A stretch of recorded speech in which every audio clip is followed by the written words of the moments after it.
por esta mañana. Gracias, Señor, por tu misericordia, una vez más con cada uno de nosotros. Gracias, Señor, porque podemos tener hoy el privilegio, Señor, de hablar, Señor, una vez más a ti, Señor, de escuchar tu palabra, Señor, y de preparar nuestros corazones, Señor, para lo que tú tienes para nosotros el día de hoy. Te damos muchas gracias, Señor, te adoramos y te bendecimos, Señor, y sabemos que tú tienes todas las cosas bajo control. Te bendecimos en el nombre de Jesús. Amén. Amén. Bueno, vamos a cantar. Bienvenidos a todos. Tenemos nuestra reunión en línea debido a la situación que todos conocemos. Y estamos pues pendientes todos orando al Señor y fortaleciendo a las personas, que hay mucho temor. Pero estamos confiados en el Señor, confiados porque somos sus hijos, y a los que no conocen a Dios es la oportunidad de compartirles el Evangelio. Entonces vamos a adorar y separar este tiempo al Señor para adorarlo y glorificarlo, y vamos a cantar una canción, un himno que se llama Hay Libertad, que todos conocemos. Vamos a cantar juntos al Señor, dispongámonos para glorificarlo y reconocerlo, que Él es digno de toda alabanza. Por aquí tienen la letra, si alcanzan a ver, y vamos a alabar juntos al Señor.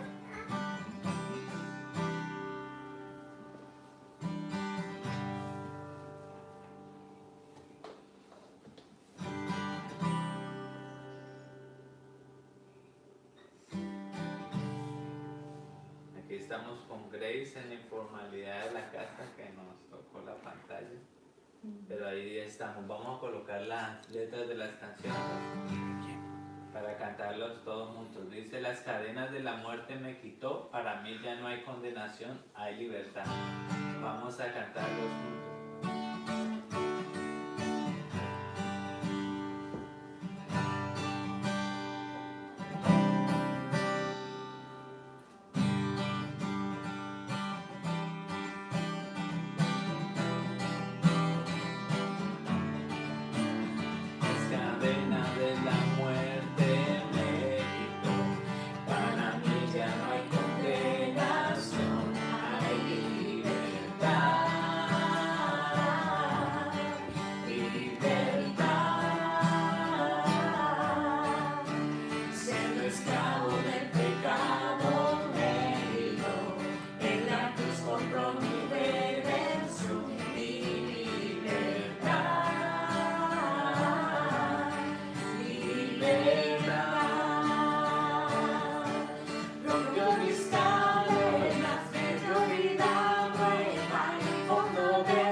Yo proclamo que la cruz murió por mí y cambió mi duro corazón por libertad. Libertad. En poder de su evangelio me salvó y no me avergüenzo del Señor. Libertad.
culpa, hecho mi maldad, lavó mis pecados y me ha perdonado.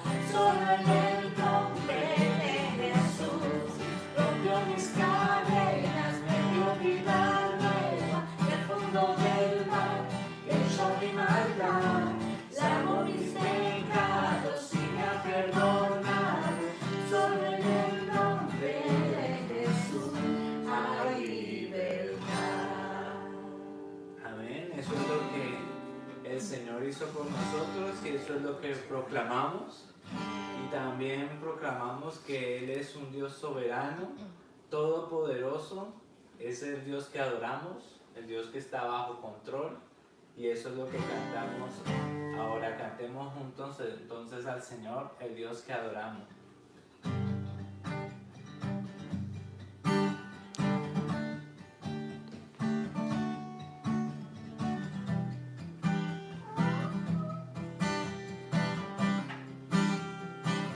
Digamos, El Dios que hizo los cielos y la tierra, con el poder de su palabra, reina con autoridad.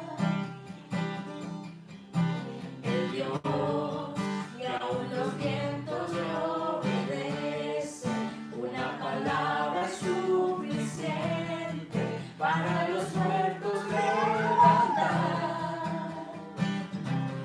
Nadie es como Él, oh grandioso, es el Dios que adoramos, todopoderoso y soberano, de misericordia y poder para salvar. Tú eres el Dios que adoramos, que derrotó la muerte y el pecado, glorioso Redentor y Rey, te adoramos.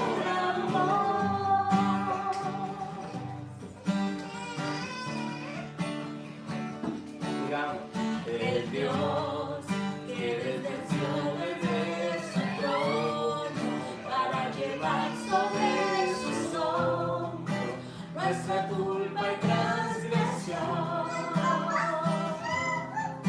Jesús, exaltado sobre todo, nombre sobre todo nombre, solo en Él hay salvación. Nadie es como tú, nadie es como Él, oh grandioso, todo es de Él, todo es de Él,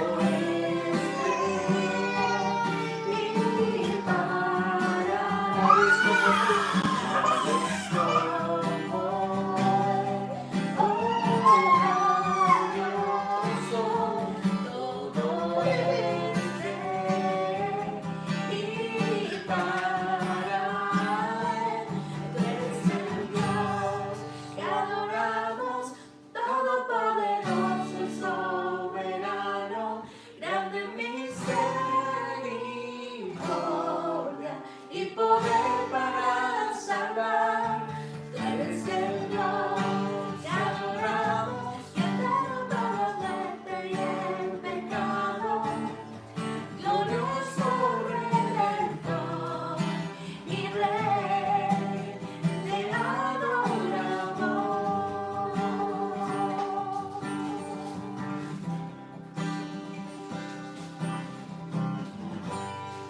amén. Amén. Damos la gloria al Señor porque Él es un Dios soberano, Amén. Él es fuerte, Él está bajo control y como cantábamos ahora, Él es todopoderoso, grande en misericordia y poder para salvar.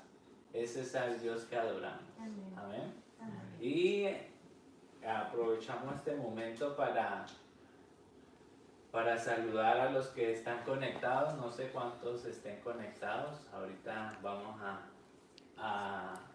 a seguir viendo quiénes están conectados. Hay 6 conectados, me dice 7 conectados, me dice Alexander.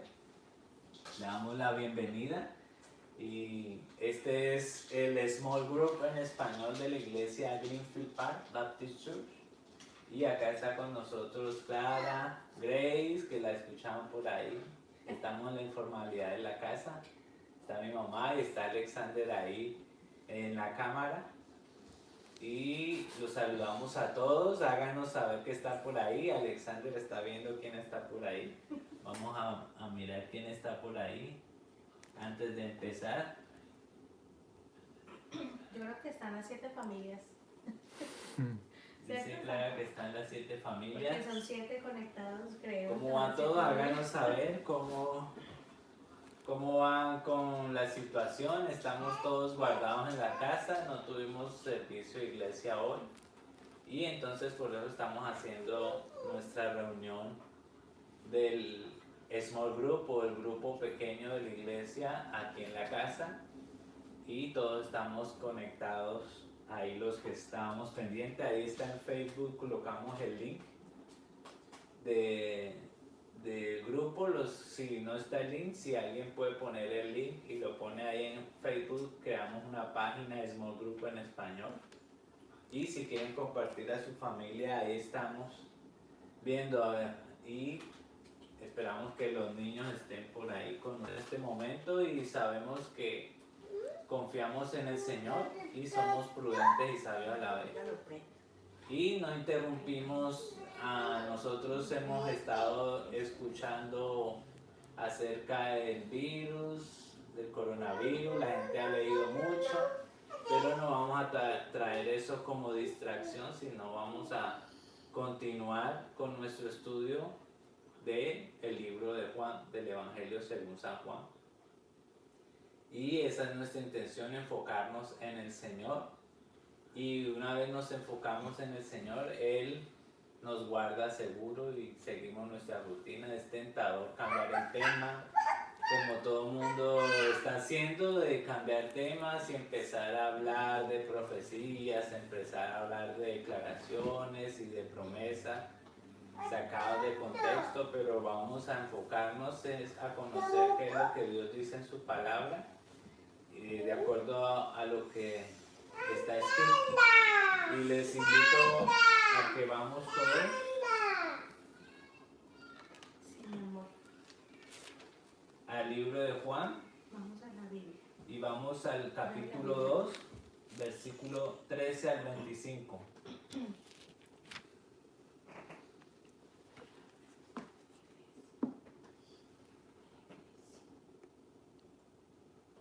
Vamos a dar un poco de resumen de lo que hemos estado estudiando de Juan.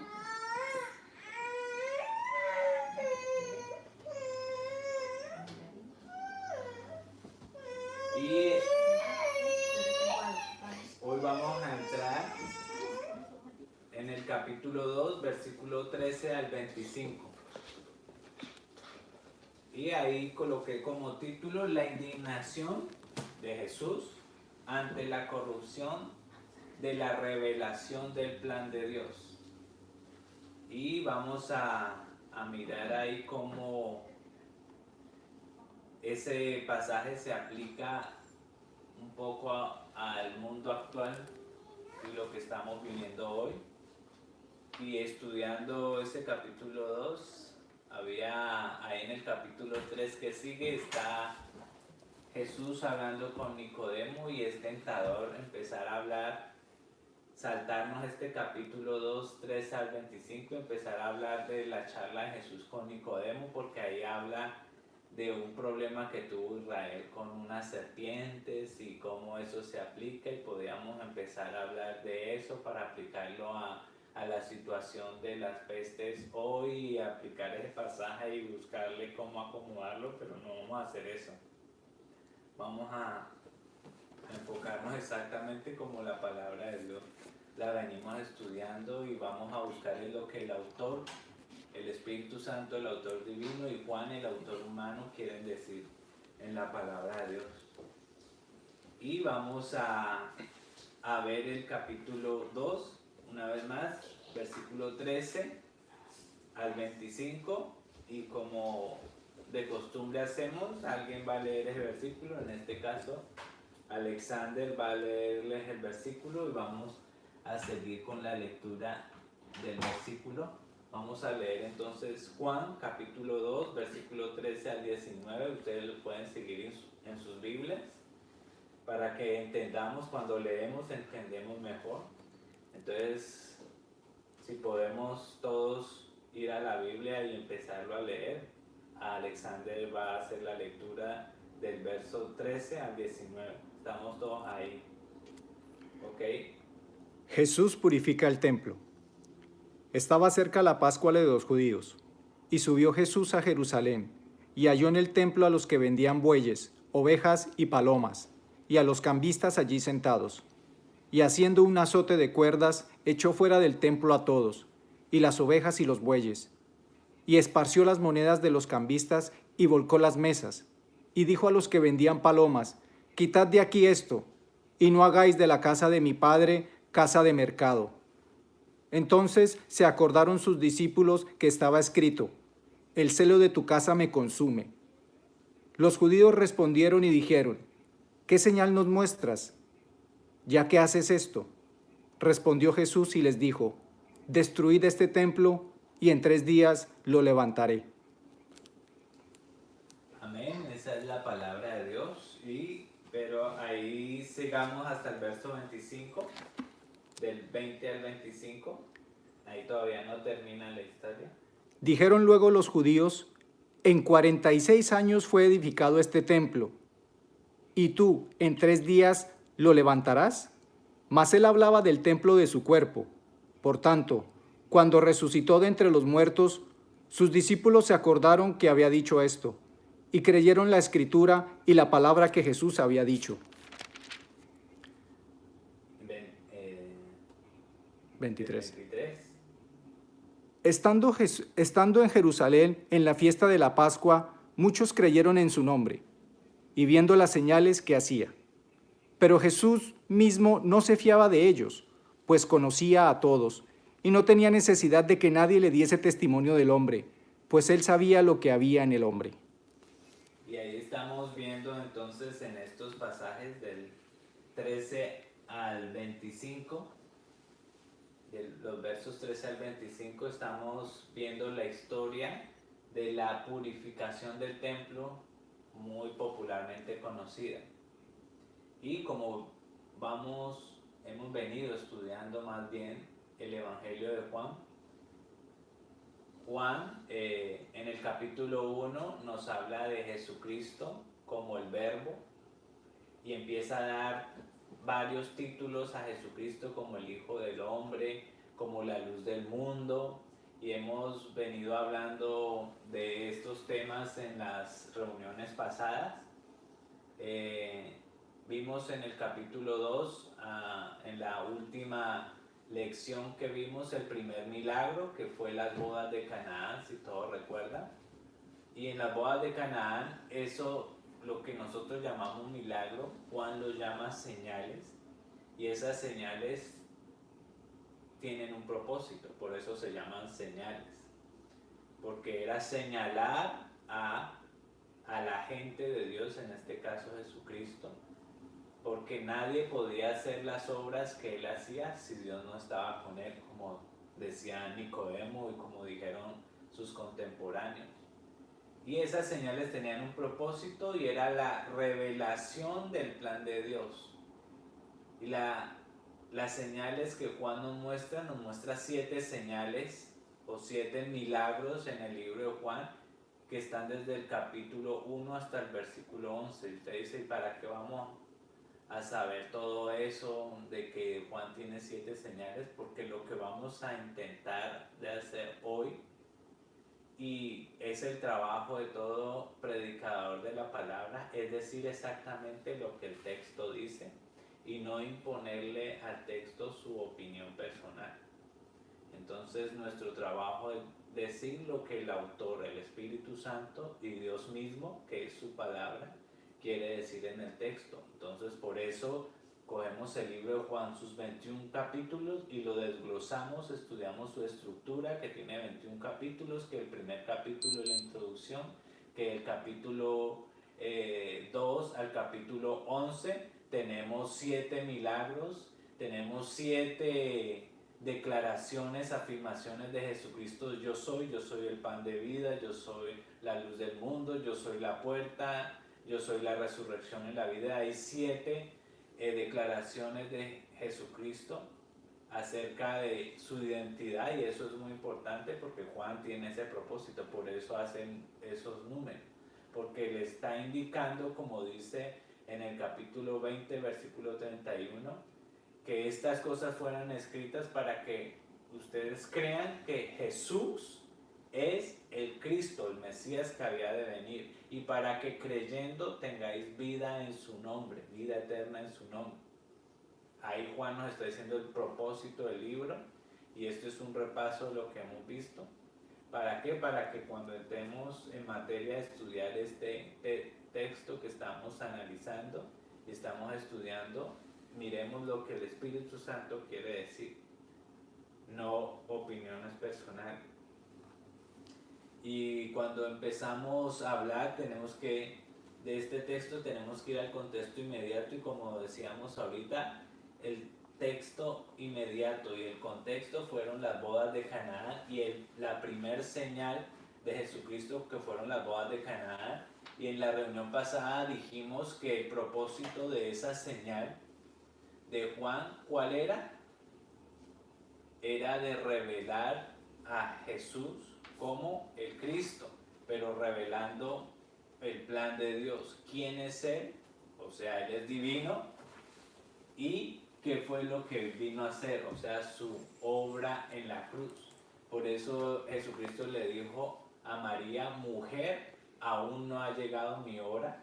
¿Y a qué hora se está refiriendo? A la hora del sacrificio que iba a hacer Él por nosotros en la cruz, la expiación, la consumación de todo lo que Dios había dicho en el Antiguo Testamento. Y eso es lo más importante que debemos entender, es que Juan, Jesús, el Espíritu Santo de Dios, está interesado en mostrarnos en estos pasajes que Cristo es la consumación de todo el plan de Dios que en el Antiguo Testamento Dios estaba revelando.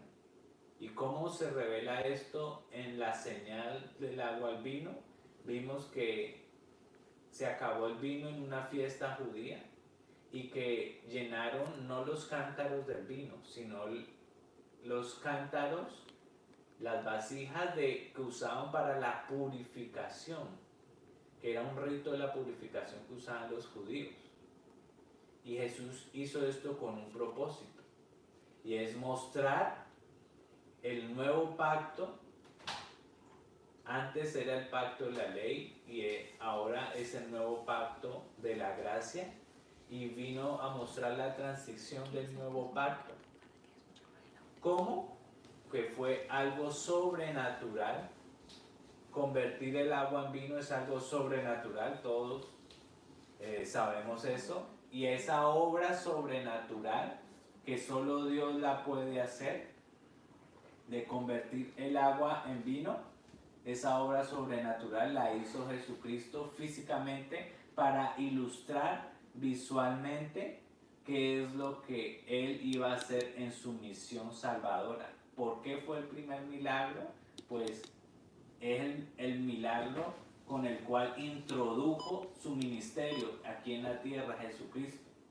Y es importante porque utilizó ese milagro para mostrar lo que Él iba a hacer. Y lo que Él iba a hacer era una obra sobrenatural. Como el agua tiene su naturaleza y el vino su naturaleza, Jesucristo vino a cambiar la naturaleza. La ley no tenía un fin en sí misma, aunque la ley es buena, dice Pablo, pero la ley, el propósito de la ley era mostrarnos a Cristo, mostrar nuestro pecado y la necesidad de un Salvador. Ese era el propósito de la ley, y eso es lo que significaba el agua, era el antiguo pacto. Y el vino, como lo encontramos en otras citas, significa lo nuevo, porque dejó el mejor vino para lo último. Le dijo el encargado de la boda a Jesucristo: todo el mundo deja el vino más malo para lo último, y el vino bueno se sirve de primero, pero aquí pasó al contrario, el vino bueno quedó al final y fue el que tomaron, fue el vino que convirtió Jesús agua en vino. Y eso nos refleja la obra y la culminación de la obra de Dios en la revelación de Jesucristo. Lo que Cristo vino a hacer aquí en la tierra, su misión salvadora. ¿Por qué es importante? Porque el tema que sigue es la purificación del templo y después sigue la charla con el principal líder de los judíos, Nicodemo. ¿Y cuál es el tema? El nacimiento de nuevo. Y Juan ya nos ha introducido ese tema en el capítulo 1 y vuelve a reintroducirlo. Mire que todo está conectado. Algunos ya pueden estar perdidos porque no han seguido la secuencia del capítulo 1, el capítulo 2, o no han leído tampoco el capítulo 3, pero todo esto está condensado y el propósito de Juan es mostrarnos el nuevo nacimiento, que es una obra sobrenatural, que es el plan de Dios, una nueva creación. Ese es el plan de Dios. Por eso Juan capítulo 1 empieza como Génesis capítulo 1, versículo 1. En el principio creó Dios los cielos y la tierra, dice Génesis. Juan dice, en el principio era el verbo y el verbo era con Dios. Parecido, como si estuviera hablando de una recreación. La Biblia lo llama regeneración. ¿Por qué? Porque Dios está restaurando la creación. No a toda la creación, sino a la creación que coloque su fe en Él. Que todos los pueblos y generaciones que confíen en la revelación del plan de Dios, que es en la consumación de Jesucristo y la obra de Jesucristo. Y con ese contexto de las bodas de Canaán, ahorita vamos a entender más fácilmente este episodio y la situación que está pasando en la purificación del templo. Y como leímos ahorita, dice que la Pascua de los judíos estaba cerca. En el versículo 13, todos estamos allí. Juan capítulo 2, versículo 13. La Pascua de los judíos estaba cerca. ¿Qué es la Pascua de los judíos? Si vamos a leer la Biblia, vamos a tener que primero saber qué es lo que estamos leyendo. Y si decimos la Pascua de los judíos estaba cerca, sabemos que es la Pascua de los judíos, ¿cierto? Que es una fiesta de celebración. Nosotros nos acercamos el mes próximo, también celebramos la Pascua, aunque ya se distorsionó esa Pascua, ahorita es perseguir los conejos de la Pascua, pero la Pascua tiene un origen. ¿Y cuál fue el origen de la Pascua? Fue con el pueblo de Israel en Egipto, el día de la liberación de Dios, de su pueblo, de la esclavitud de Egipto.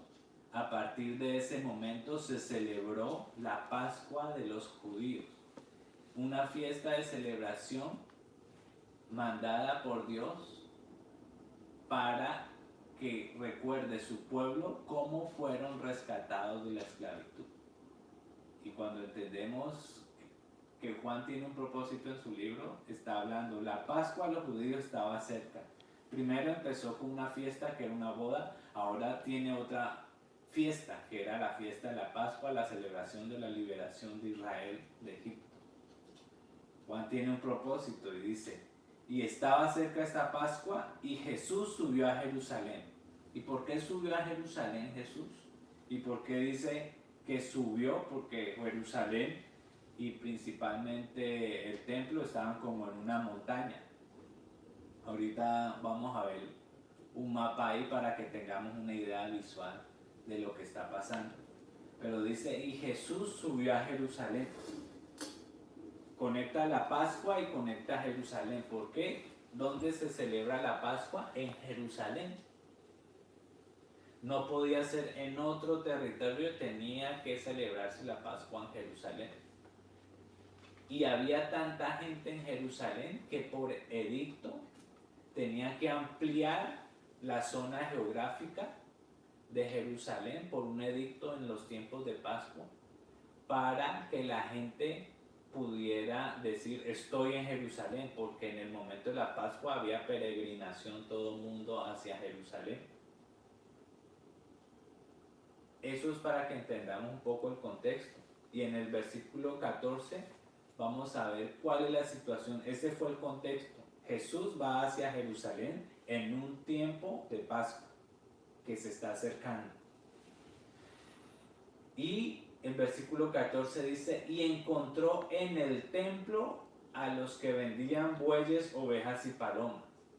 Entonces, ¿qué se encontró Jesucristo en el templo? Subió a Jerusalén en un momento de Pascua y fue al templo. ¿Y qué es el templo? Para poder entender este pasaje tenemos que entender qué es el templo judío, porque si no nos imaginamos templo como unos templos modernos de ahora y eso no es el mismo templo. Y la pregunta que nos tenemos que hacer es, ¿y ese templo? ¿Cuál es el origen? ¿Quién mandó a hacer templo? ¿Por qué un templo? ¿Para qué un templo? ¿Cuándo empezó el templo? ¿Y qué significa el templo? Tenemos esas preguntas, ¿cierto? Si leemos la Biblia seguidamente y empezamos a leer la Biblia, pues tenemos que saber qué es el templo y qué simboliza el templo y para qué y quién mandó a hacer el templo, porque si no, no vamos a poder entender el pasaje y todo lo que pasó en el pasaje. Y primero, ¿qué es el templo y a qué se está refiriendo el pasaje? Es al templo que construyó Herodes, que empezó su construcción unas décadas antes de Cristo, más o menos 1 o 2 décadas antes del nacimiento de Jesucristo. Y por los días de Jesucristo, aquí ya tenía más o menos 30 años, todavía estaba el templo y fue terminado unos 30 años después de Jesucristo y fue destruido totalmente en el año 70 después de Cristo. Y se está refiriendo a ese templo, físicamente y en el contexto que estamos hablando. Pero ¿por qué Jesucristo va en momento de Pascua a Jerusalén y específicamente al templo? Y el pasaje nos habla de unas personas que venden bueyes, ovejas y palomas. Entonces la pregunta ahora, ¿y qué era el templo? ¿Quién instituyó el templo? Vimos que el templo está hablando del templo que había en los tiempos de Jesucristo. Pero si vamos al origen del templo, ¿cuándo empezó a existir el templo? ¿Quién lo ordenó? Y si nosotros estudiamos en la Biblia, en el capítulo,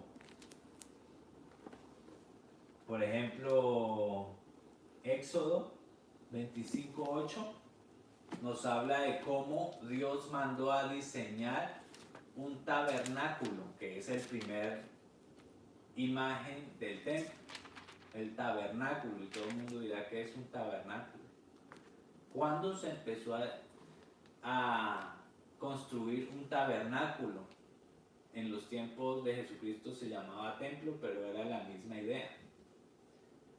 Pues el tabernáculo se empezó a construir exactamente un año después de que los israelitas salieron de Egipto en celebración de la Pascua. ¿Sí ve la conexión? Pascua a los judíos y el templo están conectados. ¿Cuándo fue instituido el templo, el tabernáculo? Un año exactamente después de que Dios liberó al pueblo de Israel de Egipto para que recordaran cómo los rescató de la esclavitud. Ese fue el primer tabernáculo.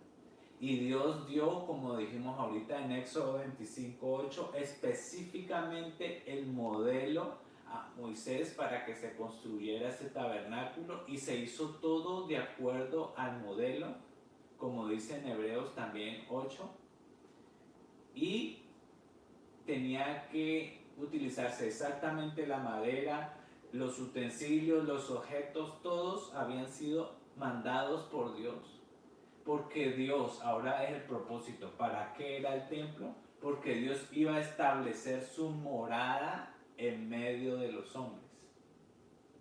Dios iba a habitar en medio de su pueblo Israel. Y ese templo era el símbolo de la presencia manifiesta de Dios en medio del pueblo, de su pueblo. Algo bien importante, porque Dios, como dice la Biblia, es invisible. Dios es espíritu. Dios no tiene un cuerpo, no es un señor con un vestido largo, viejito, con barba blanca, como lo pintan en las caricaturas. Dios Padre no es espíritu, solo el Hijo lo ha visto y el Hijo lo dio a conocer, y el Hijo es la imagen visible del Dios invisible, dice la Biblia. Y eso nos hace señalar entonces que el templo, el tabernáculo, tenía un propósito. ¿Y cuál era el propósito? Dios mostrar su presencia en medio de los hombres, habitar en medio de su pueblo Israel específicamente. Hasta ahí todos entendemos cuál es el propósito del templo. ¿Quién mandó a diseñar el templo? Dios. ¿Cuándo? Empezó un año después de la Pascua. ¿Sí ve cómo están las cosas conectadas? ¿Y cuál era el propósito más profundo de Dios con ese templo o el tabernáculo? Y era la revelación de su plan salvífico para el pueblo o para sus hijos. Así como el templo un año después fue un recordatorio a Israel de la morada de Dios en medio de su pueblo, en morada del Dios que los rescató de la esclavitud. Asimismo, el templo tiene el propósito de mostrar el plan de Dios de rescate para su pueblo, Israel. ¿Cómo así? Pues todos los objetos y utensilios que estaban en el templo, todo era, como dice Hebreos 8:11, sombra y figura de Jesucristo, de las cosas celestiales. ¿Cómo así que sombra y figura de Jesucristo? Pues todos los utensilios, todos los elementos que se hacían ahí, Dios también instauró en el templo qué es lo que se va a hacer en el templo. No tan solo el diseño físico, sino a qué se va al templo. ¿Quiénes van a servir en el templo? Y para eso designó sacerdotes de la tribu de Leví. Y instauró cómo y qué es lo que se va a hacer. ¿Qué es lo que se hace en el templo? Pues se hacían dos cosas o más, pero principalmente ofrendas a Dios y ofrendas expiatorias por los pecados del pueblo a través de la sangre de los animales cada año por familia. Usted dice, ya no nos estamos yendo muy lejos al pasaje. No, es que el pasaje decía que Jesucristo vio a los que vendían bueyes, palomas y becerros, si no mal recuerdo. Eso es lo que nos dice el pasaje. Entonces tenemos que entender el contexto, qué es lo que está pasando. Eso no era una área agropecuaria donde fue el templo. No, es que el templo tenía una función instituida por Dios y era una ofrenda.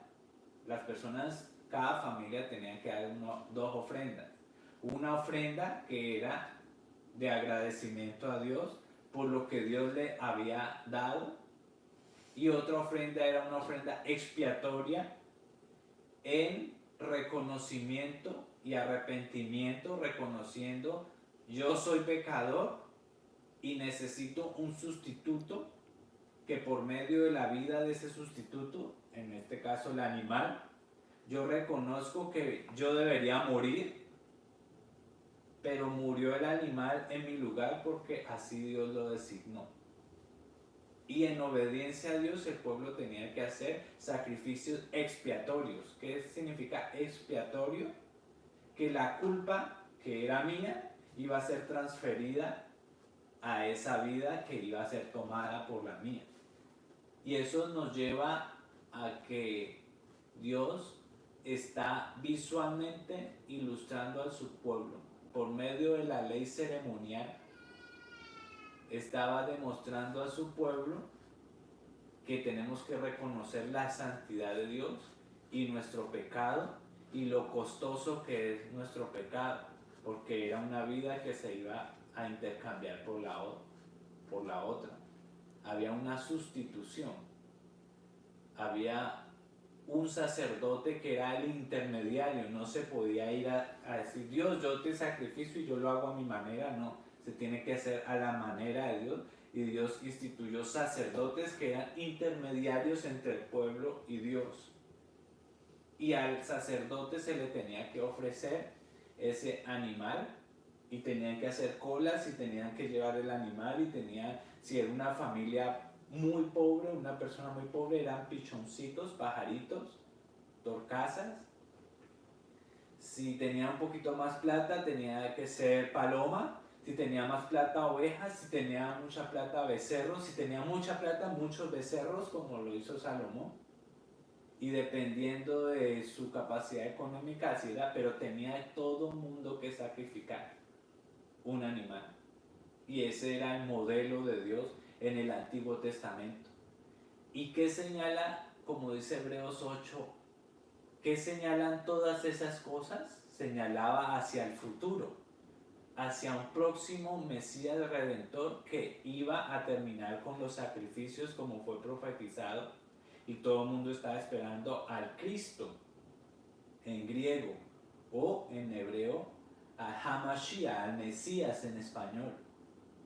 Todo el mundo estaba esperando al Mesías Salvador,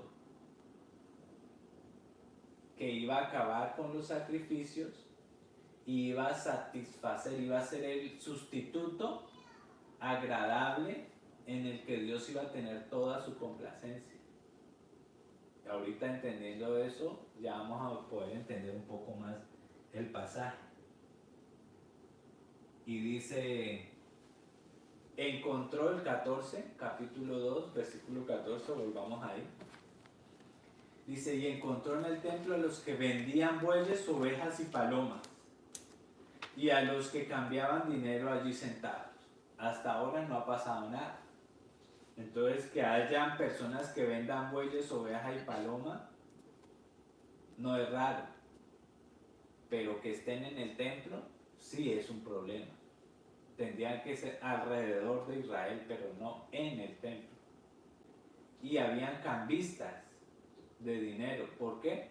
Porque venía gente de muchos países y cada país tenía su moneda, cada nación, y había una moneda del templo o habría otra moneda de Tiro, que es la moneda que se comercializaba, y pues tenía que haber cambio. Eso hasta ahí no hay nada raro. El problema ahora lo encontramos en el versículo 15. Y haciendo un azote de cuerdas. ¿Quién hizo ese azote de cuerda? Jesucristo. Para algunos es chocante, porque este no es el Jesús que me han predicado. El Jesús es alguien más romántico, alguien más calmado, pero usted está viendo aquí una escena de Jesucristo donde toma cuerdas y las azota, no contra la gente, obviamente, pero dice que echó a todos fuera del templo, con las ovejas y los bueyes, desparramó la moneda de los cambistas y volcó las mesas. Y aquí vemos esta escena, y para que tengamos una visualización de qué es lo que pasa, aquí vamos a mostrar un poco unas imágenes. No sé si la alcanzan a ver bien ahí desde su video, pero lo que ven ahí en la pantalla es un mapa desde arriba, como vemos en Google Maps hoy, es un mapa de Jerusalén en los tiempos de Cristo. Y si ven ahí, Jerusalén estaba rodeado por unas murallas. ¿Sí lo ven? Espero que lo vean, no, de pronto no es muy claro. Pero este es Jerusalén, y estas eran las zonas alrededor de Jerusalén donde se encontraba Betania y otras. el templo está situado aquí, si ustedes lo pueden ver. Jesús, esto es como una montaña, ahora vamos a ver otra fotografía y esto es para que entendamos un poco el contexto. Esta línea blanca que vemos acá era la extensión de Jerusalén por edicto en los tiempos de Pascua. Se ampliaba la zona porque había mucha gente. Entonces todas estas zonas, por acá estaba Betania y todos los pueblos circundantes, se ampliaba. ¿Para qué? Para que dijera todo el mundo, se hacen de acuerdo al modelo de Dios los sacrificios en Jerusalén. Entonces Jerusalén se agrandaba para ese tiempo. ¿Y qué hacía la gente? Iba al templo, este es el templo. Ahí ven un poco ustedes el templo. ¿Qué había en el templo? Estaba rodeado por muros. Estaba aquí el edificio principal, el más alto de todos, era el lugar santo. Aquí después estaba el altar de sacrificios al frente del lugar santo. Después estaba el patio de las mujeres y habían otros lugares y el patio de los gentiles.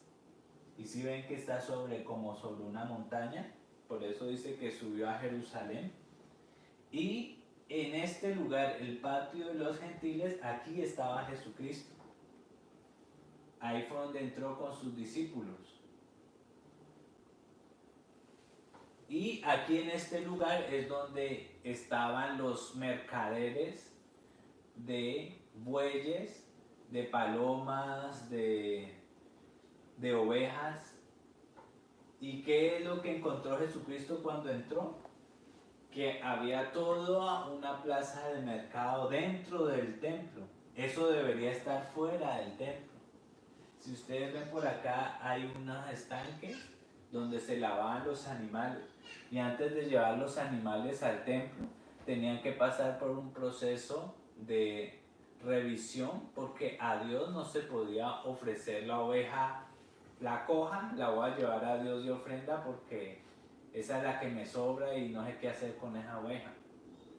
O la paloma, una paloma que estaba enferma, entonces voy y llevo esa para ofrendar. No, a Dios se ofrendaba lo mejor y habían sacerdotes que debían verificar que el sacrificio fuera adecuado, porque la gente de antes daba cualquier cosa por medio de su pecado como un ritual religioso y no reconociendo que lo que estaba ofreciendo era Dios.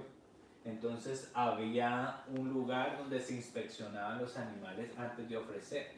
Pero resulta que en los tiempos de Jesucristo sus líderes colocaron a sus hijos, familiares y a los que pagaban la franquicia al templo, los colocó como inspectores. ¿Y qué hacían ellos? Si usted tenía una oveja buena, en un estado aceptable, decían, no, esa oveja no está buena. Ellos tenían sus propios proveedores y le vendían la oveja más cara. Así pasaba con las palomas. ¿Qué hacían los cambistas? Aquí vemos otra foto del templo, de otra dimensión.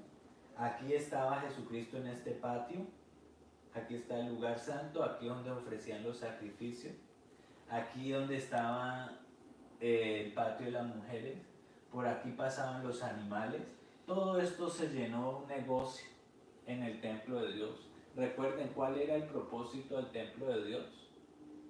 Es la revelación, la morada de Dios, donde Dios hacía su presencia manifiesta. Él es omnipresente, está en toda parte, pero para que el hombre lo entienda, como Dios es espíritu y nadie lo ve, pues ¿qué hizo Dios? Dejó una forma de ilustrar a su pueblo quién es Él. Y Él es un Dios santo, que no tendrá por inocente al culpable. Por eso eran los sacrificios. Pero la gente cogió el templo, fue de negocio, a mercadear con el templo. Y si seguimos el capítulo, lo que leímos en el verso 16, dijo a los que vendían palomas, quitad esto de aquí, no hagáis las cosas, la casa de mi padre una casa de comercio. Eso dice en el capítulo 16. ¿Sí estamos leyendo todos? ¿Qué hicieron con la casa? ¿Cómo lo llamó? La casa de mi padre. Eso los ofendió. Porque cuando Jesús dice la casa de mi padre, está diciendo tengo toda autoridad.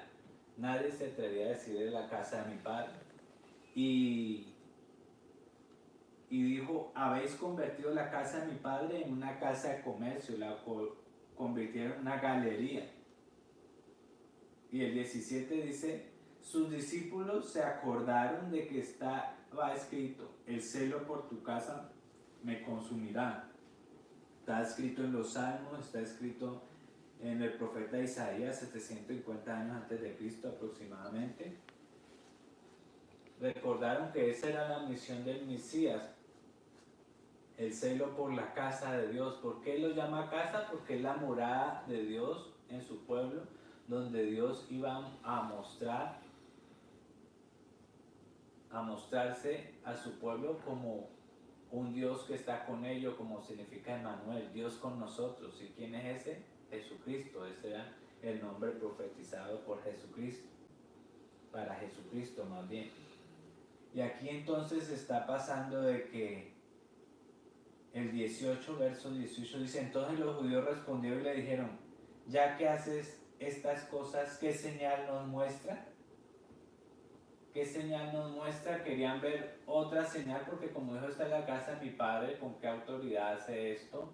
Lo encontramos, este mismo versículo se encuentra en los otros evangelios, en Marcos capítulo 11, en Lucas 14, si no me equivoco, y en Mateo también, no recuerdo la cita, pero un momentico vamos a la cita de Marcos,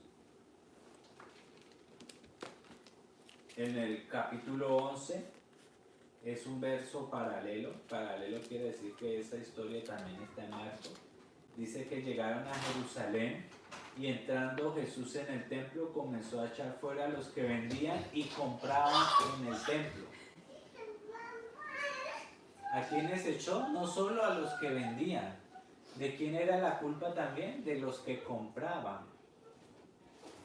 O sea, no eran tan solo que cogieron de comercio y Jesús culpó a los vendedores, sino también a los compradores. Todos, ambos, eran personas que estaban menospreciando el templo de Dios. Y dice Marcos 11, 15 al 18, volcó las mesas de los cambistas y los asientos que vendían paloma. Y en el 16 de Marcos 11 dice, y no permitía que nadie transportara objeto alguno a través del templo. Y vemos la misma historia. Algunos dicen que es una historia que fue al final del ministerio de Jesucristo y la otra al principio. Pueden ser dos historias, hizo dos purificaciones o una. El tema pues no es importante, lo importante que veamos es que también cogieron el templo de, como decimos en español, de trocha o de cortar camino. Y necesitaban, al otro lado está el Monte de los Olivos, y para cruzar al Monte de los Olivos, como el templo, había que dar toda una vuelta porque el templo está en el medio. ¿Qué hacían los muchachos? ¿Qué hacían la gente?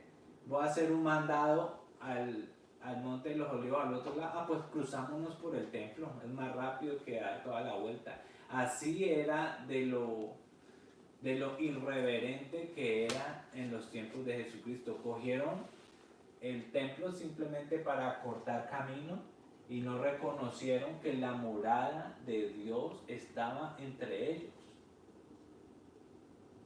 Y si usted está pensando un poco, ya ve para dónde va Juan. Dice Juan capítulo 1 que el verbo, en el principio era el verbo era con Dios y el verbo era Dios. Y este verbo habitó entre nosotros. O sea, hizo morada entre nosotros. Y como dice Juan 1:11, a los suyos vino, mas los suyos no le recibieron. El pueblo también fue irreverente con el enviado de Dios. Al mismo Hijo de Dios vino al mundo y lo rechazaron y fueron irreverentes con él. Jesucristo, el que habitó en medio de nosotros, el Dios que habitó en medio de nosotros aquí en la tierra, ¿qué hizo la gente con él? Lo rechazó. Esa fue la irreverencia. El plan de Dios lo corrompieron. El plan de Dios para el templo era ofrecer sacrificios en ese lugar, reconociendo su pecado. ¿Qué hizo la gente? Lo hizo de rito, y cogieron el templo de rito y llevaban cualquier cosa. Hoy los que vendían pues aprovechaban para hacer dinero en nombre de Dios y corrompieron lo que Dios hizo el tabernáculo, celebrando cómo Dios los había rescatado. Cogieron ese evento de celebración y ese lugar de celebración lo cogieron de negocio. Eso pasó en el pasado. ¿Será que hoy en día existe el templo y debemos ir a un templo en un lugar? El templo, según el libro de Hebreos 8, ya quedó abolido. ¿Cuándo quedó abolido el templo? Pues cuando vino el templo de Dios, como dice Pablo, Jesucristo, aquí en la tierra. ¿Por qué? ¿Cuál era el propósito del templo otra vez? Dios revelar su plan de salvación. Y como dijimos en la introducción, ¿y qué fue lo que está revelando Juan? Que Jesucristo es la consumación de lo que Dios dijo en el Antiguo Testamento. Luego el templo habla de Jesucristo, el tabernáculo habla de Jesucristo y Jesucristo vino. Y ya todas esas cosas, como dice Hebreo, que eran sombra y figuras de lo que había de venir, que eran ley de Dios ceremonial para recordar lo que había de venir. Cuando vino a Cristo, Él consumó todas esas cosas, porque Él era la explicación de todas esas cosas. Pero cuando Él vino, ¿qué hizo la gente? Así como corrompieron las ceremonias, las fiestas, los ritos, los lavamientos, todo lo corrompieron, vino Cristo y a Él mismo lo corrompieron. Si ve, eso nos habla de la naturaleza humana, de lo que hacemos. ¿Qué hicimos con la revelación y la consumación del plan de Dios? Que era la figura del templo, eso era lo que simbolizaba el templo. En el templo había un utensilio muy importante que reflejaba la presencia de Dios, y era el arca del pacto. ¿Y qué había en el arca del pacto? En el lugar santísimo, el lugar más santo de todo el tabernáculo o el templo, adentro estaban las tablas de la ley de Dios y la vara de Aarón, una vara que se marchitó, murió y volvió a reverdecer. ¿Y qué representa esa vara? Pues Cristo, la resurrección de Cristo, muerte y resurrección. ¿Y qué simbolizaba la ley? Pues las tablas de la ley de Dios que estaban en el arca, que simbolizaban la presencia de Dios, que estaba custodiada por una imagen de oro de 2 querubines, simbolizaba que el primer mandamiento que Dios dio por medio de Moisés en el monte Sinaí, cuando Moisés bajó con las tablas, todo el mundo estaba esperando la ley de Dios, ¿cierto? No. ¿Qué estaba haciendo la gente? Todos estaban, como decimos folclóricamente en América Latina, estaban de rumba y estaban vuelto un desorden. ¿Y qué hizo Moisés con las tablas? Las quebró. Dijo, esta es la ley que les dio Dios, pero ustedes no merecen esto, y las quebró, porque ni siquiera le leyó la ley, ya la habían roto. Apenas Moisés iba a mostrarle la ley, ya estaba rota la ley. Y después Dios hizo otras tablas, pero estas no se las mostró al pueblo, sino que fueron guardadas en el arca. ¿Eso qué simboliza? Que el hombre por medio de la ley no puede ser salvo porque es corrupto y la rompe. Pero solamente en Jesucristo. Él fue el único que cumplió toda la ley desde su nacimiento hasta su muerte. Dios mismo tomó forma humana y cumplió toda la ley. Y en Él, todos los que creen en Él tienen vida en Él. Y la presencia de Dios está en Él. Y Él mora, Dios mora en ellos. Y ahora somos nosotros llamados templo del Dios vivo. como dice Pablo en 2 Corintios, como dice Hebreo. Ahora nosotros somos el templo del Espíritu Santo, porque Dios nos ha unido con el verdadero templo, como dice Hebreos 8, que es Jesucristo, y somos uno en Jesucristo, a los que creen en Él, y ha habido una obra sobrenatural en su vida. Él es el templo y nosotros estamos unidos a Él, y juntos somos la casa de Dios, la morada de Dios, no los templos que existen, somos todos los que creen en Jesucristo. Y esa arca que representaba la presencia de Dios tenía dos cosas: la ley de Dios y la vara de Aarón, que muestra qué cosa: que la ley de Dios los hombres la rompieron, pero también hay la provisión de Dios en Jesucristo, que venció la muerte, cumpliendo Él toda la ley por nosotros y a todos los que confíen en Él. Dios abre una obra sobrenatural, y es el tema que va a seguir continuando Juan en el capítulo 3, que es la regeneración, porque se acerca al principal de los líderes de los judíos, al líder de la religión de su momento en el templo, Nicodemo, y le dice: Nicodemo, maestro bueno, ¿qué haré yo para tener la vida eterna? Y Jesucristo le dice: si no nacieres de nuevo, no podrás ver el reino de los cielos. Y Nicodemo le dice: ¿es que puede volver un hombre a entrar al vientre de su madre? Y le dijo Jesucristo: usted, siendo el líder de Israel, ¿no sabe cómo se hace esto? ¿Qué es lo que pasó en los tiempos de Jesucristo? Nadie sabía qué es lo que había que hacer, porque todo estaba corrompido, todo era corrupto. Y eso es lo que nos lleva a nuestro pasaje. Y para ir finalizando en nuestro pasaje, cuando vemos la respuesta en el versículo 20, volvamos a Juan capítulo 2, versículo 20, dice: entonces los judíos le dijeron a Jesús: en 46 años fue edificado este templo. ¿Por qué? Porque, el verso 19 dice: Jesús respondió y les dijo: destruid este templo y en 3 días lo levantaré. ¿A qué se estaba refiriendo Jesucristo? ¿Cuál era el templo?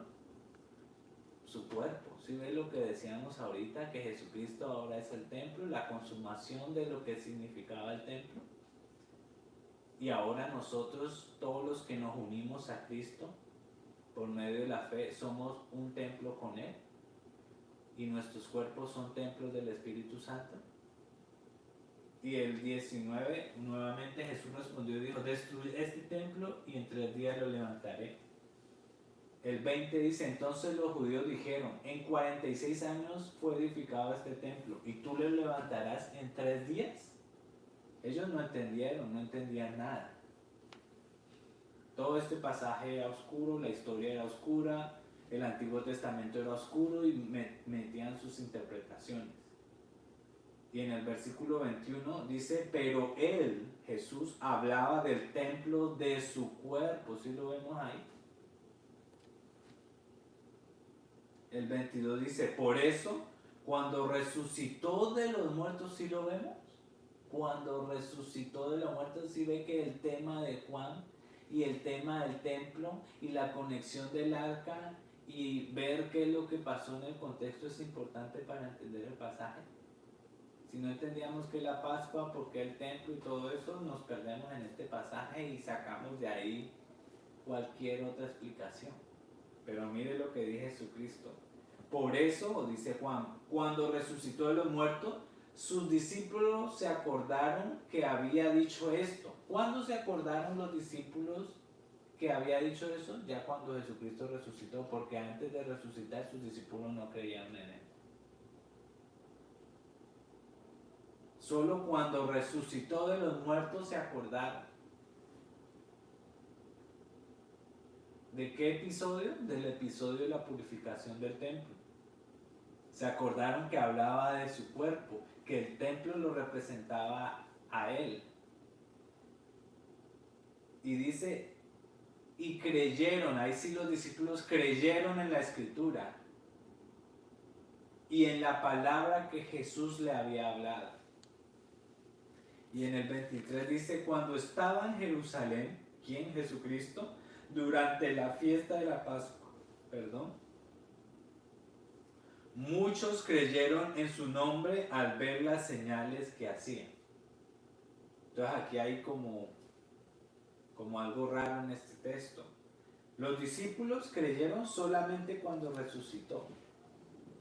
Pero cuando Jesús estaba en Jerusalén, muchos creyeron en su nombre, pero al ver las señales que Jesús hacía. Si leemos hasta ahí, no entendemos, porque hay una contradicción. ¿Cómo así que los discípulos creyeron solo cuando Él resucitó, pero la otra gente sí creyó cuando Él hacía milagros? Pero por medio de las señales o milagros nadie cree, sino por medio de la palabra de Dios. ¿Por qué? El versículo 24 dice, pero Jesús. ¿Sí lo vemos ahí? Juan capítulo 2, versículo 24. Pero Jesús, por su parte, no se confiaba de ellos porque conocía a todos. El 25 dice, y no tenía necesidad que nadie le diera testimonio del hombre, pues él sabía lo que había en el hombre. Todos esos que creían era una creencia superficial, ritualista, porque veían señales. Creían en las señales, mas no en el Dios de las señales. Como los otros creían en los ritos del templo, pero no creían en el Dios y el por qué Dios instituyó esos ritos. ¿Sí lo estamos viendo allí? Y ya llegando a la aplicación de este pasaje para terminar. Eso pasó en la historia. Vimos el contexto pasado, vimos el contexto en el Antiguo Testamento, en el Nuevo Testamento. Y si dejamos la historia hasta ahí, tuvimos mucha información y aprendimos de pronto mucho de historia. Pero, ¿y qué ahora? ¿Cómo eso pasa ahora? ¿Qué es lo que está pasando hoy en día? ¿Cómo se corrompe la revelación del plan de Dios en nuestro tiempo? ¿Será que hoy se usa el Evangelio, que es la revelación del plan de Dios? Ya no hay templo, ya no hay ceremonia, solo hay el Evangelio, la iglesia, los salvos. ¿Será que hoy se está corrompiendo igualmente el plan de Dios? ¿Cuál será la reacción de Jesucristo en nuestros días? ¿Quién es el templo o cuál es el templo en nuestros días? ¿Cómo se restaura? ¿Cómo Jesús purifica el templo?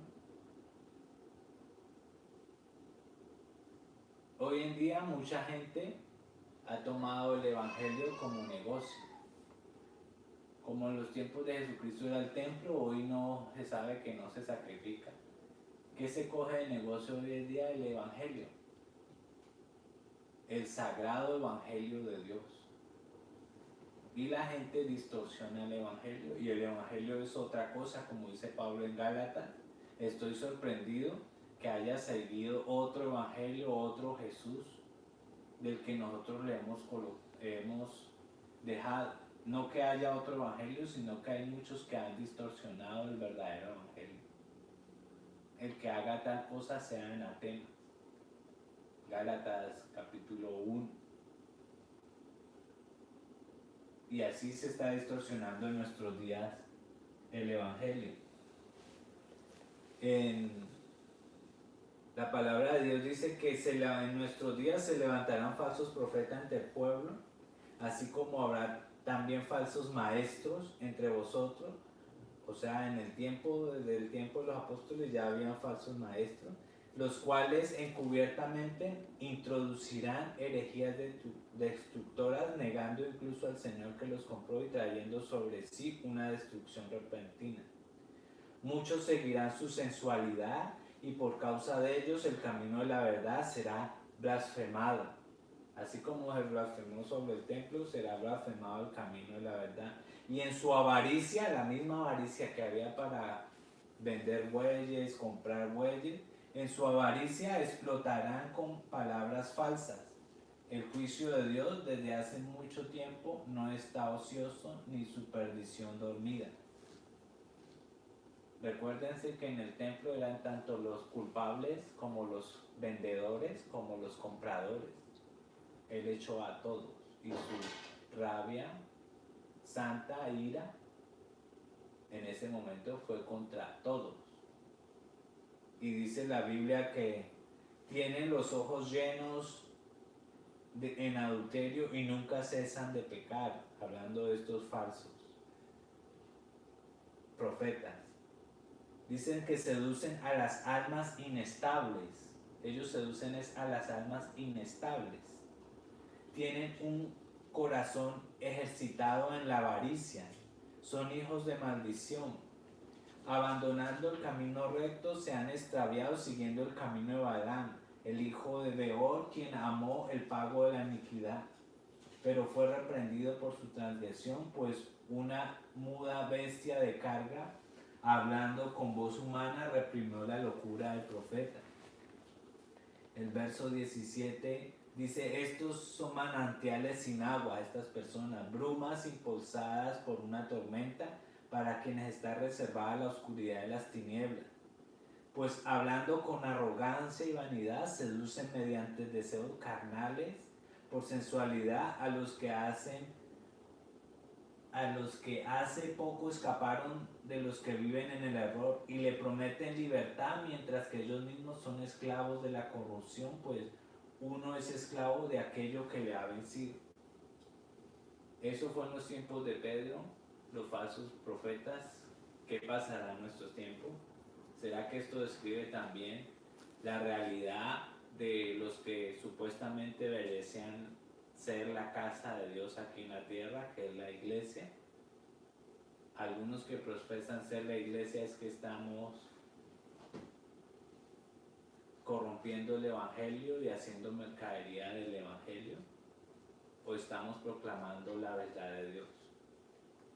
Los seguidores que están siguiendo hoy en día están siguiendo sensualidades, vanidades, lo que me gusta, haciendo shopping de iglesias, de donde hablen lo que me gusta y lo que conforta mis deseos carnales, o estamos buscando agradar a Dios de acuerdo al modelo de Dios y no de acuerdo a nuestro deseo.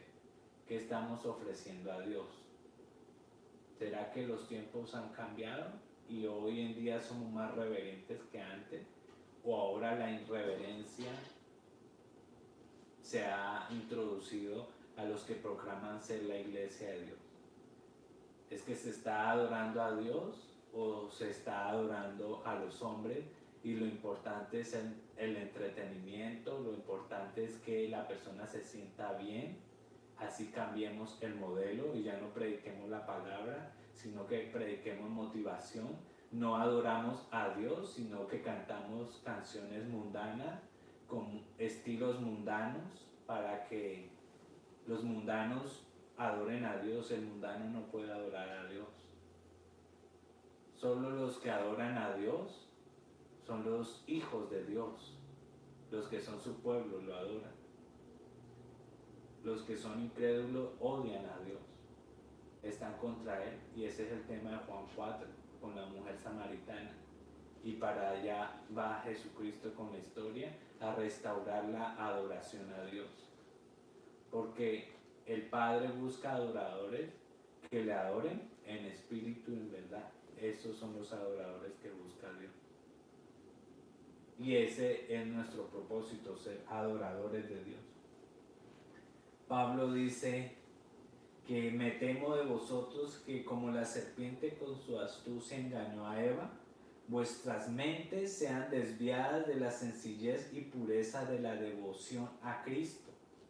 Porque si alguien viene y predica a otro Jesús a quien no hemos predicado, o recibís un espíritu diferente que no habéis recibido, o aceptáis un evangelio distinto que no habéis aceptado, ¿por qué lo toleran? Dice Pablo. Y esa es la pregunta que nos hacemos hoy. Tenemos un Espíritu Santo, hemos profesado creer en Jesús, hemos profesado creer en un evangelio. Que no pase como en los tiempos de Jesucristo, que corrompamos el evangelio por nuestras sensualidades humanas y corramos hacia ese camino de corromper el plan de Dios de salvación en Cristo. Ese es el tema de hoy. Pablo termina en 2 Timoteo capítulo 4, versículo de 3 al 4, y le advierte Pablo a Timoteo antes de morir, y le va a entregar el legado a Timoteo. Le dice: Timoteo, vendrá tiempo cuando no sufrirán la sana doctrina, porque la sana doctrina era como un sufrimiento. Yo quiero otra cosa. Dice Pablo, sino que teniendo comezón de oír. Comezón de oír es cosquilleo, tan rico. Se amontonarán maestros conforme a sus propias debilidades. O sea, se amontonarán maestros. ¿Qué le gusta a usted? Su debilidad en la carne. A mí me gustan las emociones que me llamen a la sensualidad. Le vamos a enviar a mí me gusta es la motivación, el dinero, el materialismo. Vamos a triunfar, vamos a declarar. Eso me gusta. Entonces Dios envía y estas personas se forman al lado de estos personajes. Dice el verso 4, y se apartarán de la verdad el oído y se volverán a las fábulas. Fábulas son cuentos, gente dando sus opiniones, sus experiencias, pero no estudian la palabra de Dios. Entonces hoy es un llamado a que veamos a Dios con reverencia, su santidad, al Evangelio, a Jesucristo, al Espíritu Santo, reconociendo que somos ahora el templo del Espíritu Santo y no nos unamos en yugo desigual con los incrédulos. ¿Acaso, dice Pablo en 2 Corintios, no sabéis que vosotros sois templo del Espíritu Santo y Él está en nosotros? Ese es el mensaje de hoy, y que quede esa reflexión para nosotros de tener reverencia de acuerdo al plan de Dios que ha sido revelado en Jesucristo. Amén. Amén.